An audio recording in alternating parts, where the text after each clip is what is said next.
임성근 전 사단장을 둘러싼 구명로비 의혹 얘기를 좀 해봐야 될 것 같은데요. 이게 지금 끊이지 않고 보도가 나오네요. 보니까 이제 그 대통령 경호처 출신 송모 씨도 로비 창구가 아니냐는 의혹을 받고 있는데 이분이 보니까 작년에 골프 모임은 골프를 못 쳤다고 했는데 그 전년도 2022년도에는 그것도 골프를 쳤고 임성근 전 사단장하고 그리고 예약도 하고 그리고 민간 골프장이 아니고 말 그대로 군에서 운영하는 경기 화성시에 있는 덕산대 골프장인가요? 그 체육단련장에 골프를 쳤다는 거예요. 그렇죠. 아니 그거 몇 주 전에 우리 김용민 이사장님이 예고하셨죠. 그때 빨리 넘어가 주세요 그랬었는데 사실들이고 사실로 이제 확인이 되고 있습니다. 정보가 정확하세요. 지금 저기 임성근 사단장은 그 거짓말하면 안 돼요. 그렇지. 거짓말할 게 따로 이미 있지. 너무 많이 하지 않았어요? 이 지금 휴대전화가 넘어갔잖아요, 저 공수처로. 그렇죠. 뭐 얼마 전에 경찰에다가 포렌식 해달라고. 포렌식 해달라고 넘겼는데 그러면 지금까지 공수처가 안 깠느냐? 깠습니다. 깠어요? 깠어요. 그 저기 공수처에도 포렌식 팀이 있어요.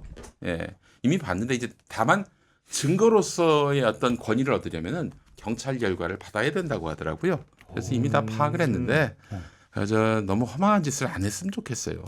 아직까지 안 깐 줄 알고 있다면은 지금이라도 좀 생각 바꿔서 좀 수사에 협조하는 것이 좋지 않겠는가 하는 생각이 들고, 이미 뭐 다 드러난 부분이고, 뭐 어디까지 더 드러나야 될지 모르겠어요. 아니 대통령이 경로하는 그 파일만 나오면 되는 겁니까? 아니 이 송모 씨 같은 경우에는 처음에는 임선 사단장하고의 관계에 대해서 예. 뭐 통화한 사실이 없다. 물론 이제 그 로비 의혹을 제기할 만한 순간 7월 19일에 그런 여러 가지 상황들이라든가 8월까지 그런 통화가 없다고 했었는데 통화는 없었는데 골프는 쳤다.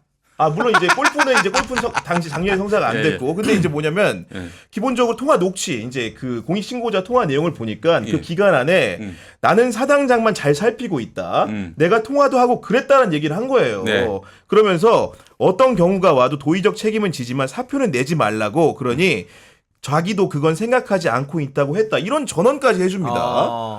거짓말하기엔 이건 너무 좀 구체적인 거 아니에요? 그러니까요. 너무나 많은 증거들이 나오고 있어가지고 임성근 사단장은 사실을 제대로 얘기한 적이 한 번도 없다. 이렇게 우리가 믿을 수밖에 없고. 근데 오늘 권성동 의원이 11시에 기자회견 했어요. 제보자. 그래서 이제 제보자들은 이제 다 민주당 쪽. 민주당과 관련이 있다. 관련인 사람들이다.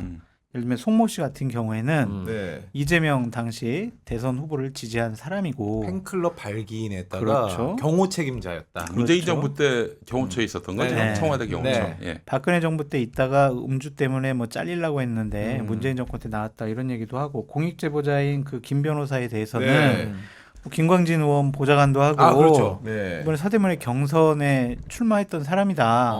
그러니까 민주당 사람들이 모여가지고 JTBC랑 짜서 이 지금 제보 공작을 하고 있는 거다. 공작이다. 그런 식으로 얘기를 하고 있는데, 그럴 수도 있을 것 같아요. 그럴 수도 있는데 지금 여러 가지 이분들이 밝혀낸 그리고 밝히고 있는 상황들을 보면 임성근 사단장과 권력이 거짓말을 하고 있다. 덮으려고 했다. 그렇게 보여지고, 그러니까 이분들이 이러는 걸까요? 그러니까 작년 6월부터 저기 내년도에는 제3의 특검법이 아주 논란이 될 테니까 미리미리 녹취도 하고 녹음도 하고 미리미리 같이 골프도 치는 것도 좀 짜고 그래가지고 우리끼리 멋쟁 해병 이거 단톡방도 만들고 그래가지고 내년에 우리가 이걸 그냥 폭내버리자. 그렇지. 이렇게 한 1년 전부터 계획을 해가지고 미래에서 온 느낌으로 이랬을까. 아니 그 최병 사건 발생하기 한 달 전에 대화를 공개한 거 아니에요? 그렇죠. 최병이 순직할 줄 누가 알았겠어요? 비가 많이 올 줄 알았다. 그때 또 임성근이가 물에 들어가라 바둑판식으로 해가지고 쿡쿡 찌르면서 수색하라 이럴 줄 알고 그 단톡방을 개설했고 골프 얘기를 하고. 그렇죠. 앞뒤가 안 맞죠. 이종우가 이렇게 반응하고 그럴 리가 없잖아요. 이거는 사건과 무관한 시점에서의 그 대화 내용을 폭로한 거기 때문에 이 발언자가 누구냐, 이게 메시지 대신에 메시지를 공격하는 그 전형적인 그 우를 범하고 있는 것이고요. 아니 보세요, 그런 식이라면은 사실 김건희 여사가 말이죠, 디올백 받고 6개월 지나가지고 그때 당일에 돌려주라고 했다. 깜빡했다는데 이 얘기를 그럼 믿으라는 겁니까? 그럼 그러면 행정관 잘못이죠. 그리고 김건희 여사가 부하의 잘못을 네. 다 그냥 본인이 감싸고 본인 책임으로 한 이거 전 지도자의 멋진 모습 리더다. 아니에요? 아니 그러면 뭐예요? 무슨 국가기록물이다 돌려줄 수 없다 돌려주면 횡령이다. 뭐야 이게 도대체 그러면은 그런 얘기 앞뒤가 왜 안 맞으니까, 그러면은? 네. 말이 하나도 안 맞아요. 아니 진짜. 우리 김영편은 중요한 말씀해 주셨는데 그 메신저를 공격한다. 예. 메시지가 아니고. 예. 근데 메시지 내용 중에서 예. 정말로 눈에 띄는 게 하나 있었는데 그게 바이오로 3부라는 3부. 예. 아 3부. 야, 거기 보면 3부. 예. 결국 내일 뭐 하라는 얘기였죠? 예, 3부 내일 토건. 체크. 네네. 내일 체크였는데 예. 그 내용 좀 말씀 좀 해주시죠. 예. 3부 토건 문제와 관련해서 이제 결국 이 주가 조작이 또 의심되는. 의심되는. 오. 아니 사실 주가 조작 그 2차 주포였던 이종호 씨 아닙니까? 그분이 저 3부 토건을 챙겼다. 게다가 정권 초에 이제 우크라이나 전쟁과 관련해 가지고 재건 사업에 이 네. 3부 토건이 뭔가 큰 역할을 하게 할 될 것이다. 것처럼. 예. 뭐 그런 소문이 나돌았었고 실제 주가도 뛰었고 어. 그런 식의 이종호 씨가 3부에 대해서 관심을 가졌다. 이게 또 골프 치시는 분들은 1부와 2부 아, 처음에는 그렇게 3부 오해가 기업 됐었어요. 아니냐 뭐 이런 제가 좀 얘기들 설명을 드리면 네. 본 골프장은 대부분 다 나인홀이에요. 나인홀 18홀이 정규홀이 아닌 거죠? 없고 나인홀에서 나인홀 두 번 돌아요. 네. 아니면 나인홀만 치든지. 어. 그러니까 여기서 이제 3부 골프를 치면 보통 4시쯤 시작을 하거든요. 오후에 오후 4시에. 그러면은 한 2시간에서 2시간 반 걸리니까 네. 6시나 6시 반에 끝난단 말이에요. 그러니까 골프는 칠 수 있는 거지. 어. 근데 앞뒤 문맥을 이렇게 좀 따져보고 저도 이제 골프를 많이 치는데 네. 3부 골프를 치자고 할 때 3부 내일 체크하고 이렇게 얘기를 안 해요. 3부 내일 이거는 저 주식도 하거든요. 정확히 주식을 체크하자라는 그 말 수밖에 없어. 아니 그리고 이거 이재강 민주당 의원이 이제 국방부에서 확인한 바에 따르면은 현재 군대에서 운영 중인 골프장이 35곳이랍니다. 네. 근데 확인해 보니까 1부는 보통 오전에 치니까 그렇죠. 오전을 얘기하는 네. 거고 2부는 오후를 하는데 전부 다 1부, 2부, 오전, 오후 시간대에 운영하고 있고 우리 3부라고 하는 야간 운영하는 골프장이 체력단련장이 없는 아니, 것으로. 나인홀만 치는 예. 거라니까. 그러니까요. 나인홀만 예. 치면 된다고. 3부에 쳐야 되면 믿으라고 좀. 라이트가 켜져야 돼가지고 굉장히 좀 비싸지거든요. 그렇구나. 아니에요. 아니, 나인홀만 치면 아, 된다니까요. 그래요? 18홀 치면은 야간 게임 해야 되지만 나인홀만 치면은 해가 있을 때 끝낼 수가 아 있어요. 네. 그래요? 그러니까 예를 들면 9시 이전에 티업 하는 것은 1부. 1부 11시부터 2시 이전에 하는 거는 2부. 음. 4시 이후에 하는 거는 3부인데 3부. 4시 이후에 딱 나인홀만 치면은 이거 말도 맞을 수가 있지. 근데 이 사람들이 했던 말은 체크는 그것도 아니고. 아니 그러니까 결국은 3부가 그 골프장 3부라고 하면은 그 기업과의 관련성이 없어야 되잖아요. 근데 그렇지. 어제 이제 JTBC 녹취를 봤더니 네. 그 3부 토건 전 회장 아들 얘기를 한다는 거 아닙니까 이게? 뭐 물론 여기서 우리가 얘기하는 착해. 거는 전 3부 토건 회장의 아들을 얘기하는 건데 조모 씨 같은 경우에 보면은 결론적으로 이분 어제 이제 녹취 내용이 맞다고 한다면 그 JTBC가 보도했던 내용은 이분이 이제 징역살이를 하고 있는 거잖아요. 그런 과정에서 서울구치소에 독방이 더 오래 있고 싶은데 원래는 항소심 재판이 끝나고 대법 선고가 나오기 전에 옮겨야 되는데 동부구치소로 넉 달 가야 정도 되죠. 법무부 아. 예규에 어긋나게 더 오래 머물렀다. 그런 편의 제공이 의심된다. 뭐 이런 얘기까지 나온 거 아닙니까? 어. 네. 뭐 그러한 흔적들이 계속 보여지고 이 분들 사이에 대단히 뭔가 끈끈한 우정이 있지 않았느냐. 아. 그 우정을 뒷받침해 준 분은 누구냐. 이렇게 우리가 의심할 수밖에 없는데 저는 작년에 우크라이나 대통령이 작년에 방문했었죠. 네. 그리고 우크라이나 그 젤렌스키의 영부인이 우리나라에 방한을 했었죠. 맞아요. 네. 그때 계속 했던 얘기가 막 우크라이나 재건 사업이잖아요. 맞아요. 전후 우리나라가 전쟁 중이야. 그래서 외국의 정상이 우리나라에 왔어. 근데 우리나라 한참 전쟁 중이라서 뭐 우리나라 국민들이 죽어나가는데 그 다른 나라에서 온 대통령이 저 한국에서 전쟁 끝나면 우리나라가 재건 사업에 참여했습니다 이러고 우리나라 영부인이 외국 가가지고 좀 도와달라고 하는데 아이 뭐 하여튼 우리 재건 사업 우리가 하겠습니다. 이게 도리에 맞는가? 이게 외교적으로 큰 결례를 한 것이 아닌가? 그런 생각이 들거든요. 외교관들은 이런 발언을 한 건 대단히 신중하고 안 된다라고 건의를 했을 거예요.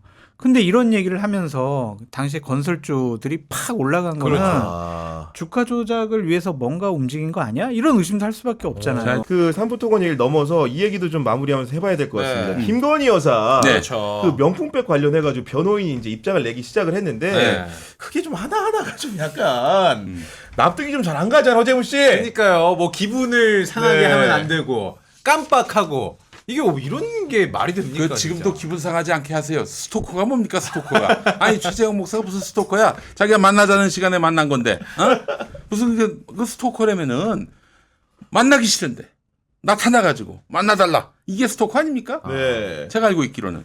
아니 그리고 아크로비스타 거기 로비에서 대기하고 있던 그 남녀에 대해서도 아마도 대통령 직원이라고 얘기를 하는데 그러니까요. 그 쇼핑백 안에 든 게 서류였다. 보고서 보고서였다. 대통령 부인의 취향 그 명품백에 들어간 보고서만 신중하게 아주 그냥 확인하시고. 자세하게 검토하는 대통령 배우자의 취향을 다 그냥 맞춰가지고 한 건데 그거 가지고 왜 뭐라고 하세요 진짜. 지금 저 우리 김건희 여사에게 제가 한마디 하자면은 아마 이제 이 검찰에서 이 검찰이 대단히 이 수사와 관련해서는 우호적이거든요. 김건희 여사한테. 그렇죠. 웬만하면은 최재형 목사가 폭로했던 내용을 좀 무력하게 만들려고 애를 쓰고 있다 이런 얘기들이 돌고 있는데, 그러니까 내가 검찰에다가 뭐 상황이 이랬다 이렇게 얘기하면 아예 부르지도 않고 종결시킬 수 있지 않을까 그런 기대를 갖고 있는데, 문제는 이게 온 국민이 다 아는 사안이기 때문에 이 사안과 관련해서 정말 클리어하게 사실 그대로 있는 그대로 얘기하는 것이 맞아요. 이게 본인뿐만 아니라 윤 대통령 국정 운영에 있어서 굉장히 중요한 문제다라는 점을 알아야 합니다. 지금 이렇게 대충 검찰 가서 무혐의 받을 그런 꼼수로 뭐 이런저런 뭐 정말 우리 국민들이 도저히 납득할 수 없는 시중에 있는 뭐 이런 아무것도 정치 시사에 대해서 관심이 없는 분들도 비웃을 네. 이런 이야기로 피하려고 하다가는 더 큰 그런 돌부리를 만날 수가 있다는 점을 알아야 할 것 같아요. 잊어버립시다. 잊어버려요? 깜빡깜빡하면서 잊어버립시다 좀 제발. 근데 나는 이 해명 중에 제일 웃겼던 게 뭐냐면 그래도 포장지를 한번 좀 살짝 뜯어봤다가 그 내용을 확인하고 다시 그냥 포장했다라고. 저 그거 해명할 수 있어요. 어떻게요? 그 포장지 뜯어본 이유. 가방 안에 돈 넣었으면 어떻게 돌려줘야지. 그거 못 봤죠. 뇌물이 들었을까봐 이렇게 세심하게 살펴본 그 거예요. 해명은 아직 안 나왔는데. 곧 하실 겁니다 이제. 못해요? 네, 세심하게 돈이 들었나 혹시. 그건 절대 받으면 안 되니까. 네. 그런 것 같아요. 아니 그러니까 예. 처음에 이렇게 얘기를 했으면은 그래도 우리가 이해했을 것 같아요. 네. 아니 내가 진짜 우리 행정관한테 보내라고 했는데 안 보냈어. 그래서 내가 진짜 이거 혼내야 되는데 그래도 나 많이 도와줬으니까 그냥 정권이 흔들릴 정도, 그리고 국민의힘이 총선에 지더라도 나는 내 행정관 한 명 보호하는데 그것과 내가 바꿀 수 없다. 정말 의리다. 정말 이거는. 대단한 그 지도자의 모습이 아니냐. 아니 근데 저기 중고 거래 사이트에서는 굉장히 옹호를 하고 있습니다. 아 그래요? 포장을 풀었으면은 이 중고나 당근이나 이런 데에서는 포장지까지 같이 팔면 그렇죠. 또 가치가 그래요? 올라가거든요. 그렇죠, 그렇지. 아. 포장지 백도 없으면 팔아요. 중고 중에서도 별로 안 좋은 중고인데 네. 포장지까지 옆에서 그대로 있다. 그러면은 거의 이제 상급입니다. 네. 아니, 그러니까 왜 이렇게 우리가 생각하기에 우습고 우스꽝스러운 바보 같은 해명을 하겠어요. 할 말이 없는 거예요. 할 말이 없다. 일단 뭐 검찰에서 거짓말하는 무혐의 받으려고 그런 네. 것이 급선문 것 같고, 그 대중 설득이야 뭐 이거는 힘으로 누르면 된다. 그리고 우리가 바보 취급 당하더라도 음. 법적인 책임을 우리 김건희 여사 부부가 지지 않도록 이런 해명을 하는 거라고.